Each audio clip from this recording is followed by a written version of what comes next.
But yeah, to start it off, introduce yourself. Yeah, so I am Adam Billings. I drive a 99 Miata with a turbo on it, and I also run Daily Drift Competition Series. Which is one of the main reasons why I wanted to have you be the first episode of Trackside Talks. God, I butchered that, but it's whatever. Well, I mean, it's been a long day, so It's been a long day, yeah, a lot of driving. Got my top 32 curse out of the way, so that's very yes, nice. congrats. Um, I was, yeah, supercharged BRZ. I was not expecting for him to be so gripped up. He was running Falcon, so should be gripped up, but no, he was really cool. And then one more time with that C5. Yeah. It's funny though, because everyone wanted to get Kayla's reaction, and when two people like were filming her waiting for like the result, and and then like 2 minutes later they were still consulting it, being like, oh, who won, who lost, or like one more time, and then they did one more time, and everyone's like, oh, we just wasted 2 minutes just filming Kayla. But what made you initially start to want to make a series? Yeah, so the short version is that I wanted to drive a series that wasn't like super far away and didn't cost a bunch of money. Mm-hmm. I think in any like competition series, there is a cost, right? But you look at like go to pro or something like that. It's so much money. It's not attainable. Um, and so I was like, I want to drive the series, and it doesn't exist. So I think maybe someone else would want to. And so I started like, well, should I just make it? Um, and I thought about it. I started like talking to some people and said, yeah, we can do some coding. And so yeah, that was I wanted to drive it, and now I run it. I don't drive it. Yeah. Um, so how long you been running this again? So this is like technically the second event. Yeah, because I was saying like there was a couple events last year. We drove GLD in Kenosha, and that was like my first competition with you. Granted, that was a bit of a mess, but it's fine. That was brand new at that time. But this is being, that was at the end of last year. This being the first season, the first round of this season. So, what would you say the hardest issues you had starting off with when it comes to finding a track, finding staff? Yeah. Like, what was the main difficulty? Of like, you can't just show up to a track and be like, hey man, just want to bring 40 some guys here. We're just gonna beat the hell out of the track. Well, I think the first thing was like, is there buy-in, right? So that was a challenge because like to me, I come from autocross background, so to me, I was like, yeah, this makes sense. Like I like competing. I like a grassroots style. Like here we go. Yeah. But okay, does anyone else want to do this? Because I put a lot of time in, and then we get 5 people, and then it's not worth it. Yeah. So it was like, do we have that? So we did kind of those. We call them bro down comps. So we would just text a group, hey, we're gonna have a little competition. No big deal, and people were excited. It's like, okay, so I think maybe we got something here. And then the main challenge for me was just like ramping it up. So dealing with tracks can be tricky. Again, I'm not like super experienced on this, but like in my short time, dealing with tracks can be tricky. So that's hard. But I think just the hardest thing is like the scale of it, because we have a lot of people that help with staff, but not a lot of people that help backend. So like everything, all the conversations, all the planning, everything is filtered through me. Yeah. And maybe that'll change in the future if it grows more. Then it would take a little time off a little stuff off my plate. Yeah. But I think that's the biggest challenge with right now. It's just how much time it takes pre-event. Mm-hmm. Then when you have the event, it's just like, oh yeah, all these people that we already know from drifting, they're like, oh yeah, I'll come out and help staff, make sure coats are picked up, make sure coats are put back after someone overcooks someone and just knocks them off.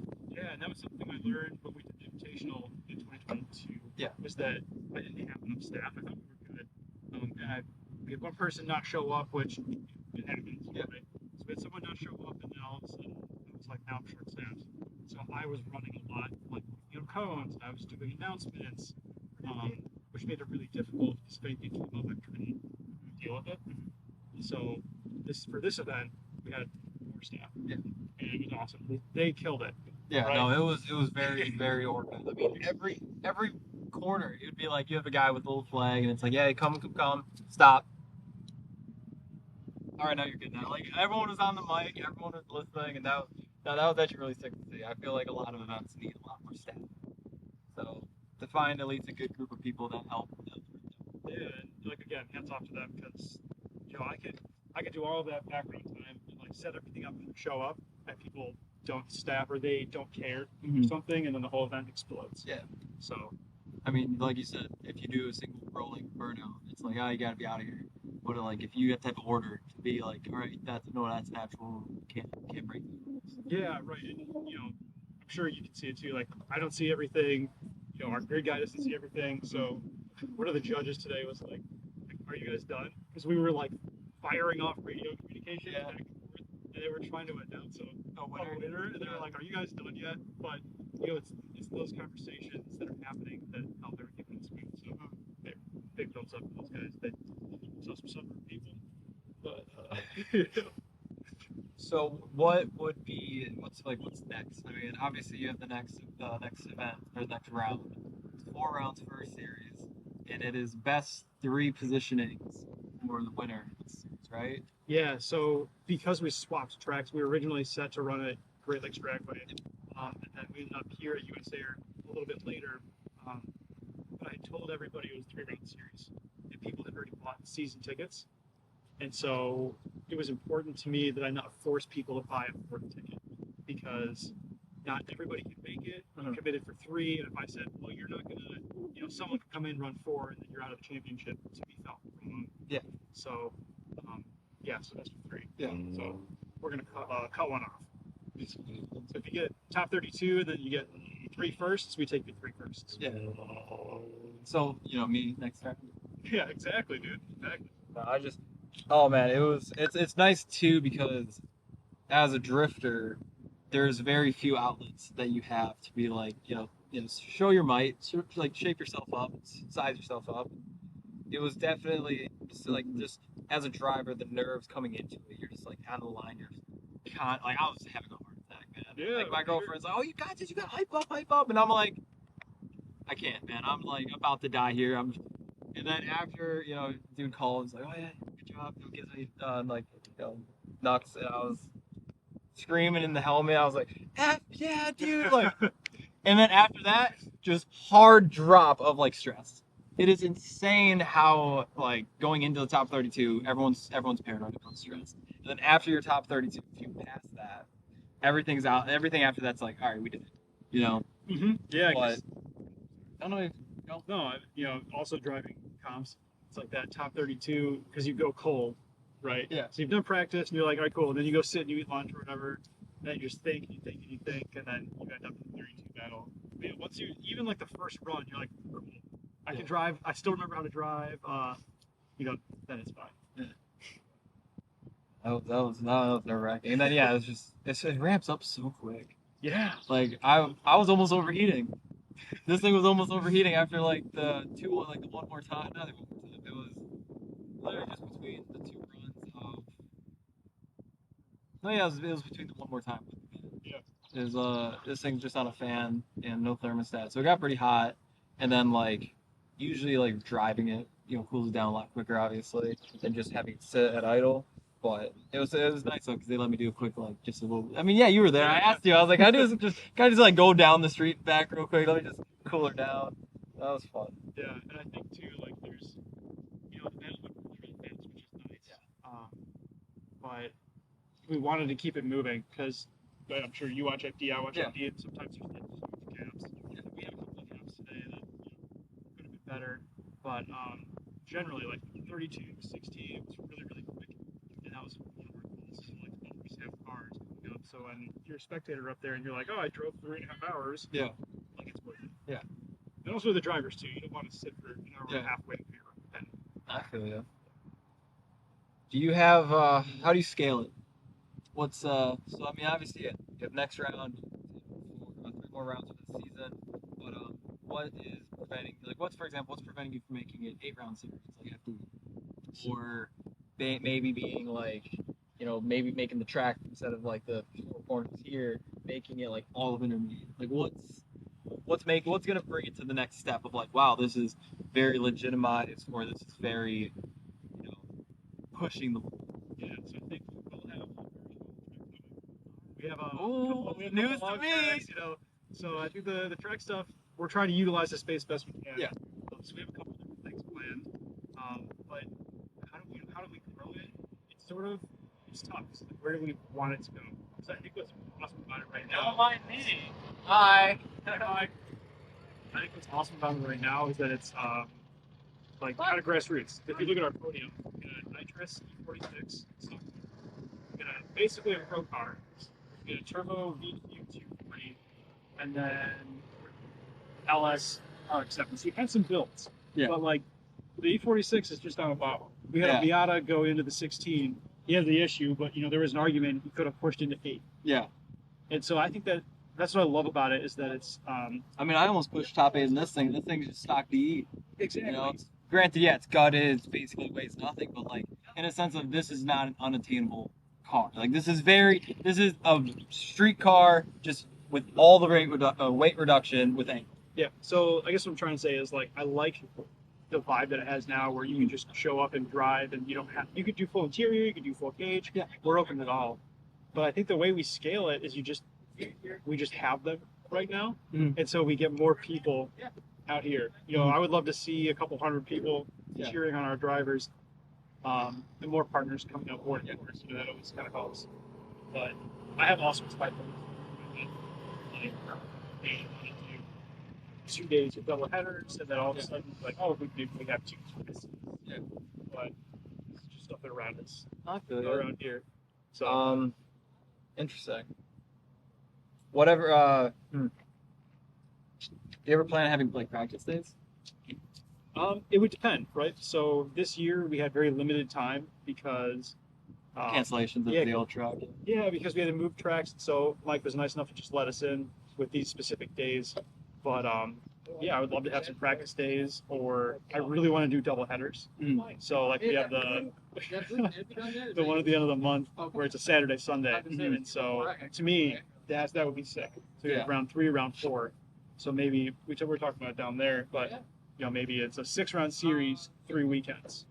Yeah. You know, it's kind of like how East 10 does it, I think. Yeah. They do 2 doubleheader weekends to where it's 4 rounds, 2 days. But I hear mixed opinions about it though, just because of the fact that it's like, oh yeah, if someone, you know, I don't have any experience in the Pro-Am series, but I've heard a lot of people be like, yeah man, I just got clapped day 1. Dude in front of me either parked it, dude behind me just ran it. And, you know, not everyone's, you know, professional driver. I mean, I'm by no means a professional driver. You're no me. None of us here are, you know, we wouldn't be driving here if we were Pro-Am drivers. But it's I feel like a lot of people have the issue with, oh yeah, like a dude parked in front of me and I can't drive the next day. Yeah. So that's like the only criticism you can really get is like, oh yeah, you know, sorry, blew a motor. Oh yeah, I mean, but that also brings back the whole, you know, oh, your car should be reliable. You know? It could be, and it's, you know, it's one of those things where it could be a lot of fun, and we'll find out this year. Yeah. We'll find out how this year how it goes, but it could be a lot of fun, it could be bad, and it's just trying like experimenting with these things, and then seeing where we go. And I try to take a lot of feedback. No, go for it. That's what we're here for. I try to take a lot of feedback from all the drivers, all the staff members. You know, if there's people in the crowd think something, you know, US Air personnel, that's really important to me because that's what everybody else sees. I see one thing, and whatever they're experiencing is their reality. So, you know, if someone says to me, "Hey, like, grid was a nightmare," okay, well, I got to fix that. So I try to take everyone's opinion. So you know, if someone's like, "This was stupid," I don't have that. But I try to take their opinion, make changes, and that's what we did for this one, and it was good. I mean, I loved how it was put on with the judges on the, you know, right after the first zone. The stands right there, so you could see everything going down the street. And like compared to I love it, Club FR, they're awesome. But with Club FR, most of their events, you know, intermediate, you only have it there, and the HB stands over there. You don't really get perfect view for intermediate. And this was so well done. I mean, we have video. He was filming all day, just from right there for top 16 and up was just like you can see everything. Which is really important. And I think you know, Club FR does a different type. So it's a lot of fun driving, and then they do a little comp at the end, which is a lot of fun. But that's not their focus. In which obviously our focus here was the comp. And so I mean, US Air was nice enough they put all the barriers up, they moved everything. They started on Thursday. Yeah. I think I got a text on Thursday with the bleachers and everything. So it really, like you said, you could see everything, which is so important if you're gonna drive 3.5 hours Yeah. to come watch a grassroots drift event. You want to be able to see what's going on. Is there any intention or plans to make the audience more interactive? I would love to. I would love to find a way.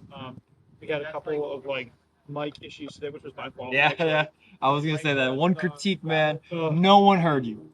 With the MCs, I didn't charge the Bluetooth. I didn't realize it was Bluetooth or something. Yeah, So like they got on, they're like, "Yep, works," and then we started battles and the thing died, yeah. and they're like, "It doesn't work." So, but trying to get more interaction through with the crowd and stuff would be awesome. Mm-hmm. Again, that's why people come back. Oh, I had a good time. So I don't know how we do that yet. Yeah. But I will. It's hard because it's like one of those things where like FD has the names, and that's what brings a lot of people out. Like people like Adam LZ, you have people like Justin Denofa. I mean, those are just big names that everyone's like, I just want to go watch him drive. Yeah. And it's hard because you don't have that here to where it's like, oh, dude, yeah, like this Ryan influence. Koss is gonna be Yeah, here, it's like, oh my God, your 100 subscribers are crazy. You know, it's just, it's one of those things where like it takes. I mean, don't get me wrong, it takes a long time to build a following. It takes a long time to have like to grow that type of audience. And again, you have to put yourself at a level to obtain it. You can't just be driving. You can't have no no media and be driving like GLD every week and expect people to be like, oh my God, you're this. So it takes a long time for you to get that, but at the same time, we don't have that big of a presence up here in the Midwest. We don't have, oh, we have that guy, you know, like Florida, you have the LZ in the compound. On the the West Coast, you have, what's his name? The Galeno driver, TJ Hunt. TJ Hunt on the West Coast. I mean, you have Pennsylvania area or New Jersey area, you have the Turk and the Gambler. Like, so every place, I mean, don't get me wrong, USA, everyone knows USA. Every time I go to Florida, everyone's like, oh man, that's a dream track. Can't believe that's your backyard. Yeah, I know. I'm like, I've been drifting it for 3 years, and they're like, I want to kill you. And it's like, where do you drift? And they're like, OSW. And it's like, all right, that's cool. And they're like, no, OSW is a skid pad, basically. And don't get me wrong, they have the, the infield where you have the actual bank track where most people don't drift that. So it's just cool that we do have a really legendary track and a really perfect setup. But at the same time, we don't have the people or the big names to be like, oh yeah, we're gonna have this dude come out to daily drift, and for that to be a big presence. And I wonder, with it being a series, wouldn't it be cool is if our local guys became those people in this area. So like, oh man, and maybe it's not even the person, maybe it's the car. Man, I remember that green 240 with the weight. I think was sick. Is he in the next one? Yeah.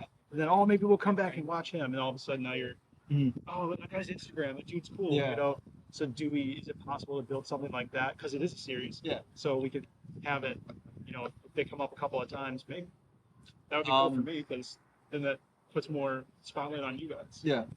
Have you even thought of the idea of like reaching out to some of the influencers, being like, hey, I'm running a series. If it works in your schedule, or if it even works in your budget, like I understand, like I don't know anything of that side of things, like basically paying people to make an appearance, but like, have you thought about reaching out, being like, even like not like the big names like an LZ or something like that, but even like the mid-tier names of people that are still of a decent following, just being like, hey, would you be interested in drifting in a series with us? You can bring up a car, etc., etc. So I messaged T-Pain one time. Yeah. I had a couple drinks and I was like, we should hit up T-Pain. So we did, and the account is you can't message that account. Yeah, you gotta go through their It people. got rejected. Yeah. But No, you just gotta ask Jackson. Jackson's got the one-on-one with him, man. So I think it would be cool for sure, and I wouldn't be opposed to it. But I think before I do that, I want to make sure that we're like really locked down. Yeah. Because, that could, if we had, let's just say, in Pine Valley, like a Chelsea Denofa or someone like that comes out and it's run poorly. Yeah. Then they're not going to talk about it. Okay. So, not opposed. Yeah. I think it'd be really cool too, because again, they bring whatever car, and that's what's cool about the series. Wouldn't it be sick if like the RTR demo cars were competing? Yeah. Like that, and like like me or you comes in the car we built in the garage, and we're like, oh, I'm going up against Denofa in an RTR demo car. Yeah. And for like a track like this is very equal.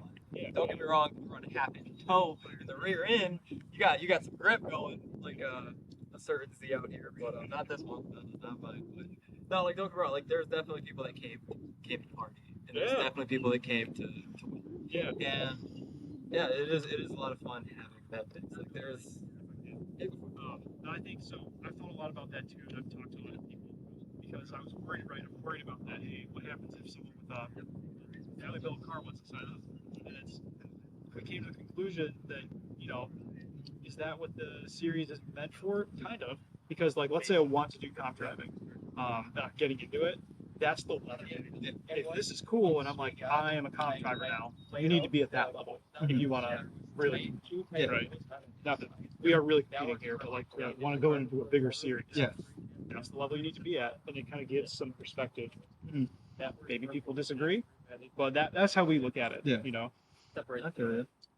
Hot topic. Right. Hot take. I'll probably get blamed for it. Oh, yeah. You're like, this guy's No, do you plan on driving the series at some point? No. No? I think there's too much going on for me to be like in a car driving. Yeah. And then if like a weird case that like somehow I won, I think it's bad luck. Yeah. Man, you organized the event and you won. Paid off the judges. Yeah. It's like that. You're sitting there like, and we give the winning steering wheel to Me. myself. Yeah. Yeah, no, I feel it. All right. So, but I'm really happy to be organizing it. Yeah. I didn't think that when I first started, I was like, this will be cool. But now actually doing it, it's like very, very. Yeah. A couple of the battles, you know, you watch them, and I'm like, this is why. Yeah. You know, this is so cool. Yeah, no, I mean that C5. I looked in my like, and I even did my review lit on my window, and I'm like, you were on me, man, like down there. People went hard. Yeah. Yeah, that's nuts. I'm still new to I'm new to competing, 100%, but I'm also still very new to even just like tandeming with people, and I feel like what I do well is I'll let the lead kind of take off, and then I'll kind of just chase him, try to reel him in, and then once I reel him in, because like this entry is so unpredictable with everyone, because so many people were taking different lines, that you kind of just have to, at least from my perspective, just let them go, and then as you start going down the hill, you can kind of dictate where they're going to be, because that's so much more predictable down there. With this being a new layout that we have never ran. It was a lot of fun for that. I mean, even I was test driving this car at a GLD, and you know the G35, that white one with like the blue wheels, the one who went like right after my battle. Oh, Kyle. Yeah. We and him did a couple tandems at GLD. It was very similar to that, where like off the start, you know, we have videos of it, and he just gaps me at the beginning, and then toward the end of the run, I just started catching him. Yeah, drill him in, start getting on him. So, I'm super excited to actually start like tandeming, because like I always wanted. I come from a very competitive like family. My brother did motocross for so many years. There's a lot of crossover. A lot of motocross guys are doing drifting. Oh my gosh, yeah, it's insane. It's either like motocross, go-karting, or snowboarding. Like one of those three. It's like I know someone from that. But no, so like with motocross, my brother was at like a very top level, and that was like the expectation. Like, oh, if you're gonna do a sport, you gotta kind of like go hard, go all the way out. And I'm starting to kind of make my way up to that level. It's like, I have 3.5 years of experience just drifting with myself, a handful of tandem runs here and there, but nothing serious, nothing door to door. Because again, my bluesies, my baby. I don't want to. I got one nice wall tap on the rear bumper, and my dad was like, "The hell happened here?" And I was like, "Oh no, that one's intentional."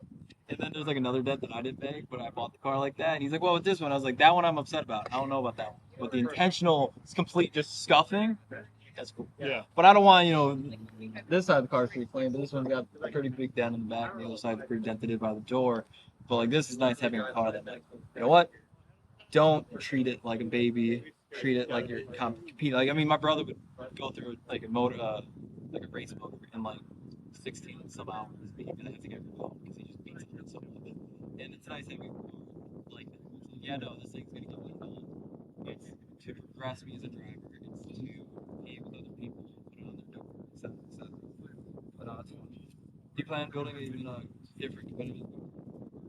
You hinted at a new car. Yeah, so I have this extra. Yeah. There's a lot of plans for it, but I had to finish the Miata first. So the Miata is finishing wrap today. This weekend. And so it should be done, and then like test it and stuff. Maybe next year, maybe the year after. It's so busy, so I don't know when that E46 will come out, but that's the plan. LS 850. No. So the plan is to do a Turbo K. Okay. That's the plan. It's so loud. Oh, it's gonna be so loud. Every K series I've heard with the turbo is still ridiculous. So except Yeah. Yeah. The older I get, the more like kill the drag swap with everything. I'm going to take place right now. Yeah. For a track car. Mm-hmm. See if the buddy storage it. So what part of drifting anymore? Okay, so there's a Brian Turk video. It's like probably more than 7 years ago now. We need to like shreds the forest. And Yeah. I saw that and I was like, that's super sick. I want to do that. Is that when he was in the Ferrari swap? No, No, this that's was before him. Before that, it was like a very base SR 240. All right. Like stock handbrake. It's base. Base. But yeah, I saw that and I was like, I should do that. And I didn't. I just kept racing Volkswagens. And eventually I was like, yeah, I want to do this drifting thing. And I bought my first Miata. Mm. And yeah, started drifting. And Yeah, that's still your first Miata? this is the second one. Second The first one was like real rusty. Yeah. And so when I went to put my ankle kit on, I found a hole in the frame rail. What? And that Oh, that was the end. I was like, no, this thing's junk. So I got a new shell okay. and then swapped everything over. Yeah. How it goes usually. Yeah. So I just thought it was really cool, and then naturally I'm competitive as well. Yeah. And so I was like, oh, I want to start doing like competition stuff. So then the Miata got like the cage, motor turbo, and it's just, I mean, it's been fun like this. Make counts like this. I feel you. Yeah. You go in my shop and you're like, you even have money, man? Right. I got assets. I got a lot of things that cost money. I just got no money to spend on new things. Yeah. If you need I can sell something. Yeah. I saw some picture on one of the Facebook groups. And it was like boys have big bank accounts, real men, and it's like a caption where it's like, I'm gonna sell this to buy that or whatever. And it was like a picture of some cracked out car guy.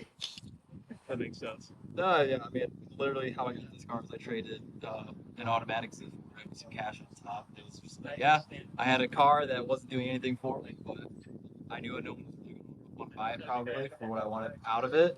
So it was just like, yeah, I'll put some money on top, don't get me wrong, but at the same time, it was like, I got this car. It's like, your car, I'll give you this one. And I got a G35, and I got to do something with it. Basically, I don't know with the either trading or something. K24. Okay. What trans? We're the first go to Zia. Yeah. But then you can build all the motor mounts, and then you can sell it if you hit. And then depending on TF works with their kit. Yeah. They do the E30 and you want to do the E36 kit? E46. E46, sorry. There's not a lot of 46s, so. I got E46. Well, I have a show. Good. Full car. I got a while back. And I have black interior demand. Everything just gets really constant push for the next thing back. Which is just, again, similar to your thing. It's like, I'm a busy man. What the intentions So that would be a car that does well to like from that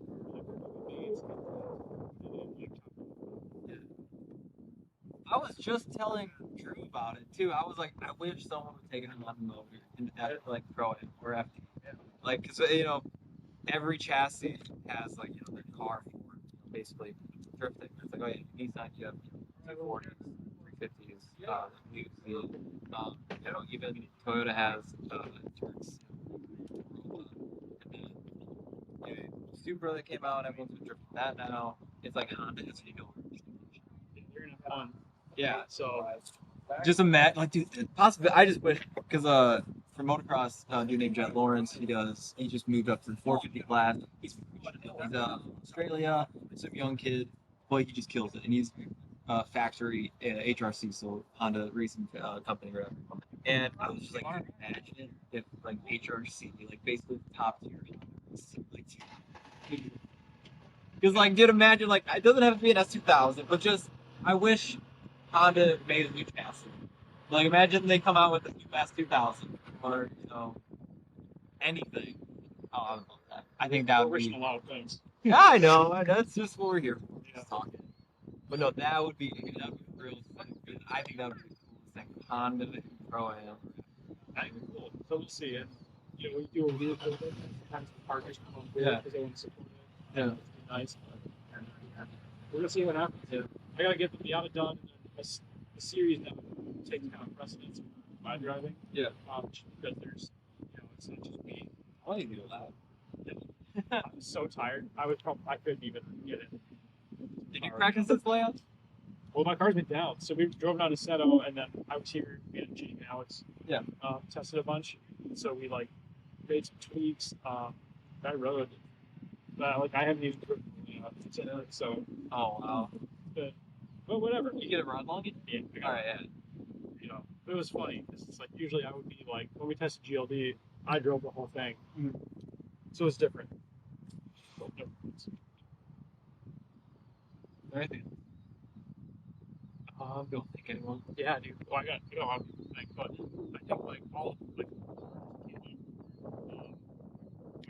Yeah, you got the list. So I see if I can get them all, but it was Enzo Detail Products, Blank Canvas, which is Corey Mosca. Yeah. Oh, thank you by the way for the banners. Yes, we got them up. Got Fitment Industries is doing a set of wheels for our Unovias on the car. Yeah. So Fitment is going to do Inovias for the winner of the series. They get a set of wheels. Nice. Shifting through the Gears podcast. Let's see what else. East Sky Taco, who's the anime store that we're partnered with. Apex Service, those dudes right here, they supply the generator. Yeah. Which ran the PA system until I messed it up. Rose Racing, Gasalon, and then Patrick, PR Code Media.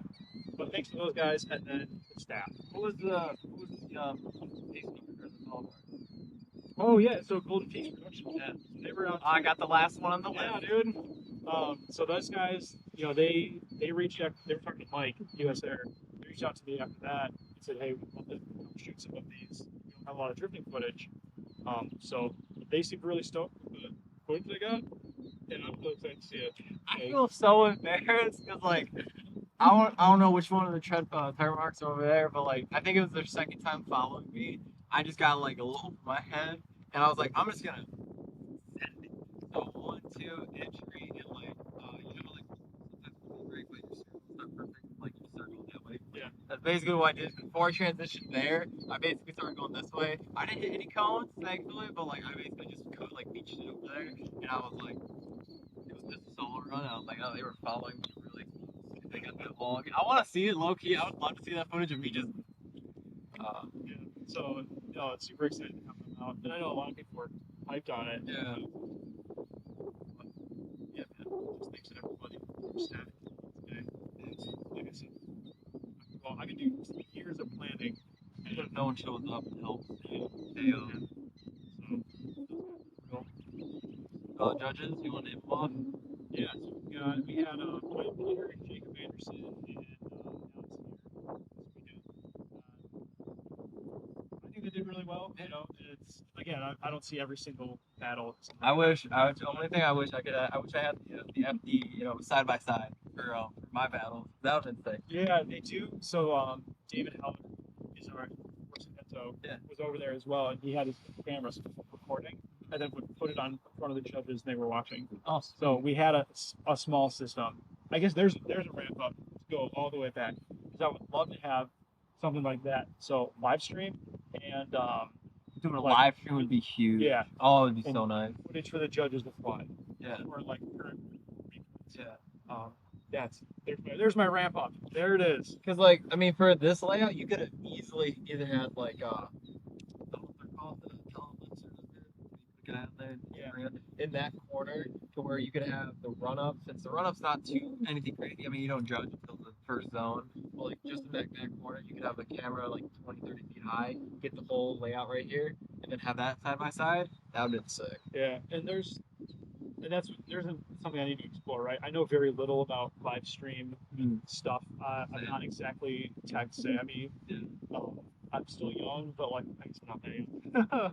But so there's something to explore. But I saw footage from GLD. It lets me where someone had like a still drone. So we got a lot of they call it FPV. Yeah, drone today. It's probably really sick, but a still drone that had like some sort of live feed would be really really cool. But just gotta explore it and see how much does that cost. Yeah. Another one, how much does that cost? Who does it? Do I know any of the homies that do it so I can get a small discount? You know what I mean? This is actually a great question then. How much does it cost to run a drift event? I mean, not even drift series, because the drift series is far fetched. If someone wants, they're like, oh, we don't have this in Montana or wherever. There's not a really big series. What does it cost to at least run a single competition event? So I can ballpark how much it costs today. And then this will. Do you want like merchant stuff, like everything that I spent, or like just to be? If so, not that what you would make back. Just like if you were to shell out the money for people to come out and rent the track and compete on it. So not the merch, not like how like I don't know if you paid the judges, if you had to pay the judges, if you whoever you basically just like all the expenses, nothing that would be like a return on investment. So like merch, you tend to buy merch to make the money back. Yeah. So just to be like, all right, I rented the track, got the judges, got the cones, whatever it costs. So $1 billion. I would say somewhere between like 5 to 6, or somewhere between 5 and 7. $5,000-$7,000. Now that's a comp. Yeah, probably about that comp with prizes, with like full staff, people have been fed, right? Not no merch stuff, so none of that costs. But like, banners cost. So there's a banner cost, there's a sticker cost for all the stuff that was on the car. That's what. But and I guess it depends too, right? Yeah. Because if it was Great Lakes, it would be a little bit cheaper. Yeah. You could probably do it for less, but if you want to have all the stuff that goes with it, like we hired media. Yeah. To have an official after movie. That was awesome. Oh, I'm so excited for that. I remember really when he was recording the driver's meeting, I was just like standing there. He just kept filming. I'm pretty sure he just has like a shot of me just standing there shirtless. And I'm just like, looking at Alex just like, listening to him talk about the track layout. I'm excited for that. That's gonna be really fun. So I think that's ballpark, and I'm sure other people have different experiences. Last year it was cheaper, different facility. But yeah, I think, that makes a lot of cost. Yeah, especially when you put more cost in it, you have more things to do. Like for example, you put another $2,000-$3,000 into it. You're expecting to be like, oh, that's the budget to educate the crowd. That's the budget to bring out a big name. Yeah, something like that. Or it's like I bought the speakers. Yeah, it's just like I had all of that stuff into it. Yeah. You were to like, no, I just want to rent a fun day. Yeah. You could do a fun day for way less. Yeah. 2 to 4 months. Yeah. If that was just like you and a bunch of your buddies that were orchestrated on the back end of it, where you're like, we don't need to have a judge, we don't need to have all the fancy stuff, we just need you to bring your car out, we don't need media, and you have someone just be the judge, and they're just watching it as it like standing. So you can do it a lot cheaper. But I think we're getting there probably like 5 to 7 for this one. Well, actually, I know we're on the higher end of that. All right. And so what I know, clutch kickers had basically I'm not saying they're taking a hiatus this year. And what will prevent you from having a hiatus? Because I don't want to quote anything, but some people rumored to be that it's mainly just a funding issue, where they with the payout stuff. That's really hard to make money, pay the staff, and also pay out the big payouts. What is, I understand there's not really a big payout here. It's more just like prizes or But what stops you? What's well, first question, what's preventing you from making it a cash grab? Yeah, so this goes back to like that instead of like this community aspect when you introduce cash payouts like that, it gets a lot more serious, right? Because now, I lost in top 16, and I just lost my chance of 20 grand or whatever it is, right? So it changes the dynamic of what I'm trying to do. So that's probably why I shouldn't say never, but in the foreseeable future, I will not have big cash payouts. Big prizes. No, we'll do prizes. Yeah. Prizes are cool. It's like when you put cash on the line, it just changes. Yeah. But I did get feedback last year that people wanted cash, so that's why I did the season ones. So I would say, hey, if you win the whole season, we're going to give you a small cash pay. Yeah. Essentially cover your tickets for garden season. Yeah. Try to find a medium. And do you think that is what prevents you from having that potential of like, oh yeah, we can't do a series because you don't have like big cash pay. Obviously, that would be a huge budget thing. You would have to fans. You need to make basically the pay to view, the pay per view, and then they also had crowds are come. Yep. So, all right. So I think right now what would prevent us going on is like honestly, if something happened where I don't have the time, that the time is a big thing. But yeah, like because it's a little bit smaller, like if we don't really have a lot of partners, that's okay. We can just go on.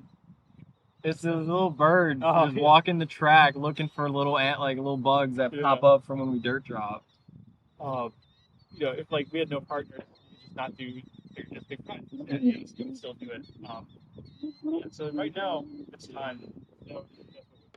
Cancel the events. That's really funny. They're just walking. They're the little birds that you see at the ocean.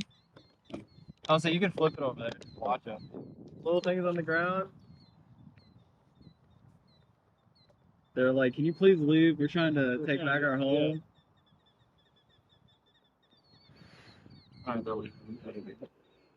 But yeah.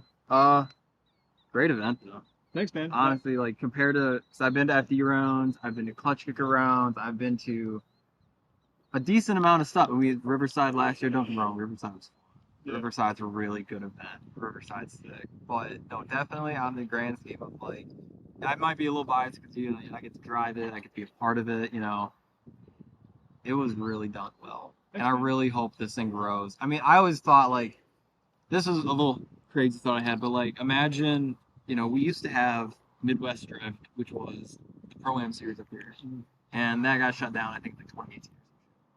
And we don't have any, again, this is what even started, we don't even have a real big series. A good question is, what's preventing you from reaching out to FD or Pro-Am or something like that to get it to where you get to run your own series, like Lone Star Drift, where it's like, oh yeah, we have Texas Street Legal, which would be something like today, and then you would have the Pro-Am tomorrow, which could be your double header, to where you have, bring out the fun cars on Sunday, or bring the fun cars on Saturday, party cars on Sunday, where it's like, you have the, and then at that point you can also make it a class system where you're like, all right, we want under 500 horsepower for your street car or whatever class today would have been, and then if you want your pro license or Pro-Am license, that's on Sunday, and that's where you can bring no rules allowed, FT rulebook. Yeah. So nothing's stopping from doing that. Nothing. Yeah, I would love that, and I think that if there is a way that I can grow this to that point, I would be 100% down. All right. We also don't have a Pro-Am series in the Midwest. Yeah, we have to go to Tennessee or shootouts in Oklahoma as well. There's one out there. But we don't have any local, and so I would love to do that, but this part needs to be super successful. Yeah. Because what I don't want to happen is we build this and we get this great community and maybe our drivers get some notoriety and stuff, and all of a sudden I'm like, it's Pro-Am, and now we lose 90% of the field. Yeah. So, all right. But that's where you have the 2 days. You don't lose the people because you can still have party days. Yep.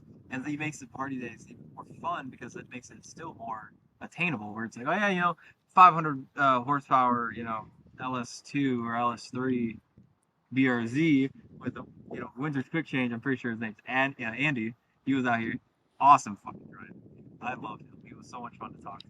Well, you could have a car like that, but then still with the track restrictions being like, Miata could probably still hang with them. Yeah. So I would love to do it, but we will see. Yeah, it's just time. Still new. You got to figure it all out. That would be sick. That's. Because, I mean, for example, I know, Colin from Extreme Graphics and Ross, they travel all over this damn state, or all over this country, because they're like, there's just no series up And I know, at least for me, I do plan on eventually trying to compete at that level. And then I feel like that would be a really good avenue for a lot of local people because I feel like a lot of local people have the ambition to drive.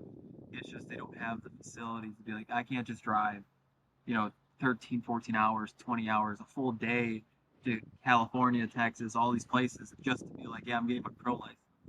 And that goes back to like kind of why I like the series how it is now. Yeah. Is because if you drive this and you really like it, cool. I want to go and do pros. You know, like I'm good. I like it. I'm happy to spend 20 to 30 grand for an upgrade my car to be a pro car or however much you spend. You know, so that's I don't know. That's partially why I like what we have going on. So hopefully that bigger the better. Always gonna try.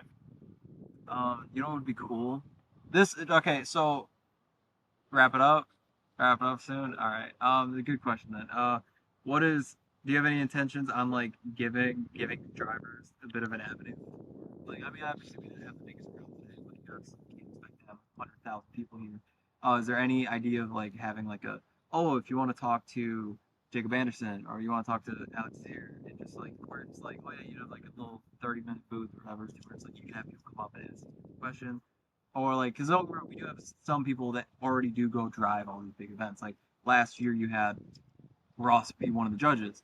I remember when we were in Grid Life, a lot of people came to Ross at some point to Ross' car. So you don't have big names, but you still have people that are big enough, or at least devoted enough, to where it's like a lot of people that are new or coming into it could still look up to these guys. Like when I first met Colin and Ross, just as like build projects, I was like, I look up to them because it's like they're doing what I want to do. They're going out to do program stuff. So I feel like we do have a population here that is kind of like that, where it's like, oh, it'd be really cool. Like I barely talked to Jacob, but he's going to do bigger events, bigger competitions, and it's like, yeah, everyone knows his car. So it would be cool to potentially have like a booth. So it's like, oh yeah, for 30 minutes we're gonna have a little bit of driver talk. Where it's like, if you was a fan, if you was just a fan of another driver, you can go up and talk to people. Yeah, and I think 100%, 100%. Getting fan or like sound on fire. Yeah. Like fan or Interaction. spectator. Yeah, Fan or spectator interaction with drivers is awesome, right? And that's especially if you have younger people. Like that's if you have a 13-year-old that sees this car and they can't imagine owning this. Yeah. And so, or maybe they can. It's But cheap. yeah. You look at it and you're like, wow, I remember that one time when I talked to that terrific driver. And it was crazy. And like, yeah, I would love to be able to do more of that too. So yeah, figure something out. I think it's really cool. Is it a booth maybe? Is it do we have like walk around time? Like do we have like Friday night or something, or we invite spectators out to come check it out? I'll have to figure it out. Yeah, definitely something to think about. All right. Last words now. It's probably getting late. Yeah, no, This is a long talk. Yeah, thanks for having me on, dude. I think you said the first one. Yep. First video, first episode of Trackside Talks. I don't know who that is. Yeah, I'm happy to be the first person on here. It's a pleasure. Yeah. But, yeah. Thanks so much, man. Oh, see you at the next one, man. Oh. I gotta get off track now.